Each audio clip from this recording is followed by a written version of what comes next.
अखंड महाराष्ट्राचे कुलदैवत असलेल्या जेजुरी गडावर आज चंपाषष्ठी उत्सवाची सांगता होत आहे। आपण या ठिकाणी पाहू शकता, मी सध्या जेजुरी गडाच्या मुख्य गाभाऱ्यामध्ये आहे।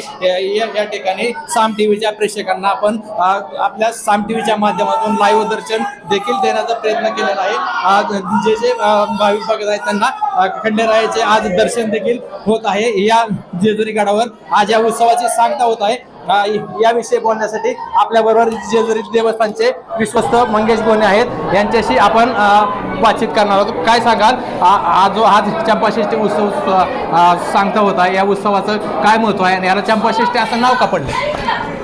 जय मल्हार। खरं तर मार्गशीर्ष महिन्याच्या प्रतिपदेला देवाची घटस्थापना होते म्हणजे ज्या दिवशी भगवान शंकराने मणिमल्ल्याविरुद्ध युद्ध पुकारले, त्यांनी घृतमारीला मणिमल्ल्यासंग युद्ध करायला पाठवले। तो प्रतिपदा हा दिवस 5 दिवस तिने युद्ध केल्यानंतर 5व्या दिवशी तिचा पराभव झाला घृतमारीचा। त्यामुळे आज मार्गशीर्ष महिन्याच्या षष्टीला भगवान शंकराने मार्तंड भैरवाचा अवतार घेतला व या दिवशी 33 कोटी देवांनी त्या अवतारावर चाफ्याच्या फुलांचा वर्षाव केला। संस्कृतमध्ये चाफ्याला चंपा म्हणतात व त्याप्रमाणे चाफ्याची वर्षाव केला, म्हणून चंपाषष्ठी असं या उत्सवाचं नाव पडलेलं आहे। अतिशय महत्त्वाचा उत्सव आहे आणि जसा बेल, भंडारा आणि दवना इथं व्हायला जातो, तशाच पद्धतीने चाफ्याच्या फुलांचाही वर्षाव आज केला जातो की जेणेकरून मल्हारी मार्तंडाचा आज अवतार दिवस आहे। भगवान शंकराचा हा असा एकमेव अवतार आहे की जिथं भगवान शंकराने कुटुंबासहित वास्तव्य केलं, त्यामुळे या अवताराला कुलदैवत असेही म्हणतात।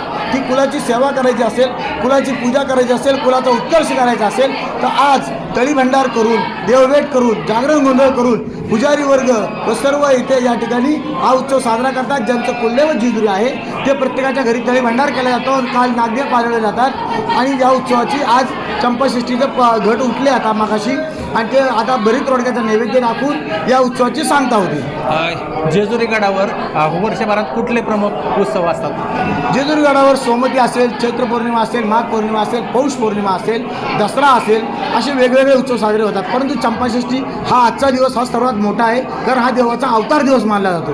त्यामुळे या दिवसाला अनन्यसाधारण असे महत्त्व आहे हिंदू धर्मामध्ये। त्यामुळे या दिवसाला प्रचंड असे महत्त्व आहे। आजच्या दिवशी जो दर्शन घेईल, पूजा अर्चा करेल, त्याला खंडेराया प्रसन्न होतो असे मानले जाते। तुम्ही काय सांगाल, आज खंडेरायाला बाजरीची भाकरी आणि वांग्याचा भरीत असा नैवेद्य दाखवला जातो, तरी याचं काय महत्त्व आहे?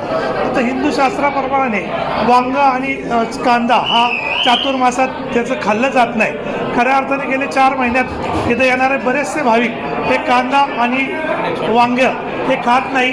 ते आजच्या दिवशी देवाला नैवेद्य दाखवून वांग्याचं भरीत, कांद्याची पात आणि त्याचबरोबर बाजरीची भाकरीचा नैवेद्य दाखवल्यानंतर खायला सुरुवात केली जाते। या 6 दिवसामध्ये आणखीन काय नवीन उत्सव असतात, ते जसे की तेल हंडा, याचं काय महत्त्व आहे? आता ह्या अगोदर आपण इथं तेल हंडा, कालच्याला तेल हंड्याचं या मंदिरातनं निघाला, तो गावामध्ये जाऊन त्याला गावकऱ्यांकडनं तेल गेलं जातं। त्याचबरोबर जे मानकरी आहेत त्यांच्याकडं मानाने त्याचं तेल येतं आणि त्यानंतर तो हंडा वरती आल्यानंतर त्याच्यानुसार तेलवण देवाला केलं जातं आणि तेलवण केल्यानंतर अशी आख्यायिका आहे, इथं देवाला तेल घातलं जातं आणि देवाला हळद लावली जाते आणि लग्न पालीला होतं। आता ह्या तेलाचा तवंग पालीच्या विहिरीमध्ये येतो अशी एक आख्यायिका आहे। नक्कीच या ठिकाणी भगवान शंकरांनी ज्यावेळेस खंडोबा अवतार घेतला त्यावेळेस देवांनी चाफ्याच्या फुलांची पुष्पवृष्टी केली, त्यामुळे या उत्सवाला चंपाषष्ठी उत्सव असे नाव पडले आहे। मंगेश कचरे, साम टीव्ही न्यूज, जेजुरी।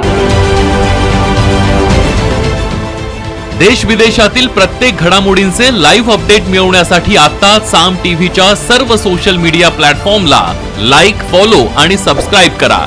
तसंच सर्व नोटिफिकेशनसाठी बेल आयकॉन प्रेस करायला विसरू नका।